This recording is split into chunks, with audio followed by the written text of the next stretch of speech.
नमस्कार, कल्पना voice channel में आप सभी का स्वागत है। आज की हमारी कहानी है अपमान।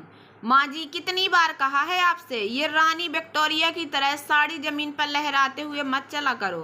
अब आपके पति नहीं है जो नई नई साड़ी रोज ला कर दें आपको। इतनी गंदी हो जाती है, कितना साबुन खर्च होता है इसे धुलने में।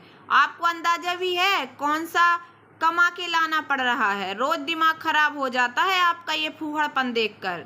जाहिल गंवार हैं आप। रेखा ने अपनी सास कमला जी से कहा, बहू ये आदत सालों पुरानी है, इसे मरने की उम्र में क्या ही जाएगी। इनको बहुत अच्छा लगता था मेरा इस तरह साड़ी लहरा कर चलना। कहते थे ये बिल्कुल महारानी लगती है। साफ तो मैं ही करती हूँ बहू, साबुन के पैसे इतने तो मैं दे ही देती हूँ हर महीने। हाँ हाँ, कह तो ऐसे रही हैं जैसे लाखों रुपए हर महीने देती हैं हमें।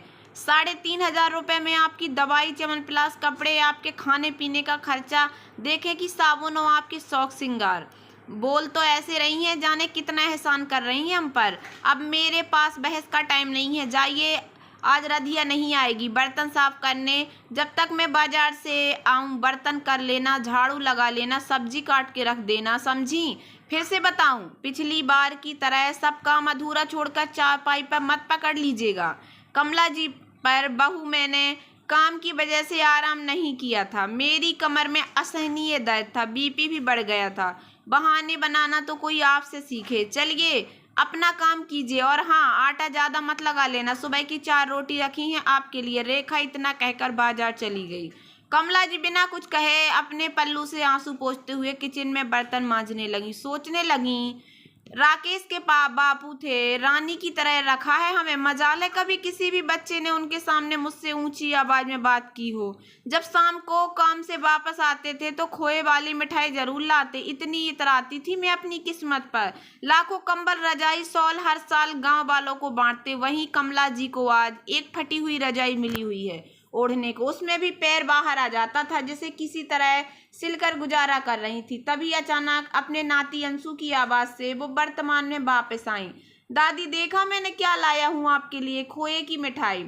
आपकी फेवरेट है ना, दादाजी हमेशा लाते थे आपके लिए। कमला जी, अरे मेरे लल्ला, तुझे कहाँ से मिल गई ये खोए की मिठाई? अरे दादी, वो नानू आए हैं ना, वही लेकर आए हैं।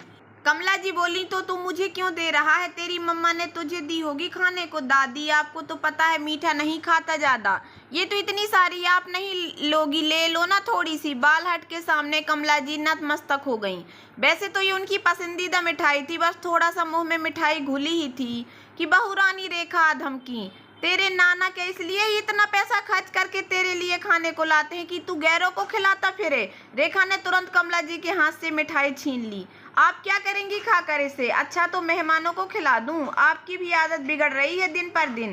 कान खोलकर सुन लीजिए, आज के बाद अगर अंशु से कोई भी चीज चोरी से मंगवाई तो मुझसे बुरा कोई नहीं होगा। अंशु मम्मा ये तो पापा की मम्मा है, आप मेरी दादी से ऐसे कैसे बात कर सकते हो? इन्होंने चोरी नहीं की, मैंने ही दी इन्हें मिठाई। दादी ने नहीं मंगाई। रेखा बड़ा आया दादी दादी करने वाला। ज्यादा जवान चलने लगी है तेरी बुड्ढों के साथ रहकर। जा अपना होमवर्क कर। कमला जी पल्लू से आंसू पोंछते हुए अपनी टूटी हुई चारपाई पर आकर बैठ गईं। पति की तस्वीर से घंटों बातें करती रही। बोली, राकेश के बाबू, अब तिरस्कार सहन नहीं होता। पूरा जीवन बच्चों की परवरिश में गुजार दिया हमने, उसका ये सिला मिला है हमें, पर अब नहीं, अब तिरस्कार सहन नहीं होता। मन में कुछ प्रण लिए कमला जी सो गईं। अगली सुबह होते ही रेखा चिल्लाई, मम्मी जी ये क्या, आपने आज झाड़ू नहीं लगाई, न चाय बनाई, न नाश्ता। कितना समय हो गया है, क्या हो गया है आपको? कमला जी, मुझे कुछ नहीं हुआ, मैं सास हूँ और ये घर मेरा है, मेरे पति का है। ये एहसास हो गया मुझे। तुम लोग इस घर से जा सकते हो। अगर आज ये घर खाली नहीं किया तो कल पुलिस को बुलाऊंगी। रेखा और राकेश कमला जी का चेहरा देखते ही रह गए। कमला जी का फैसला अडिग था। राकेश और रेखा किराए के घर में रहने लगे। अंशु आ जाता है दादी के पास रोज। उसे वो तरह तरह के पकवान बनाकर खिलाती हैं और घंटों उससे बैठकर बातें करती हैं। तो दोस्तों, कैसी लगी आप लोगों को छोटी सी ये कहानी? अगर कहानी पसंद आई हो तो प्लीज़ मेरे वीडियो को लाइक कर देना। चैनल पर नए आए हो तो प्लीज़ सब्सक्राइब कर लेना और ज़्यादा से ज़्यादा शेयर करना। धन्यवाद दोस्तों।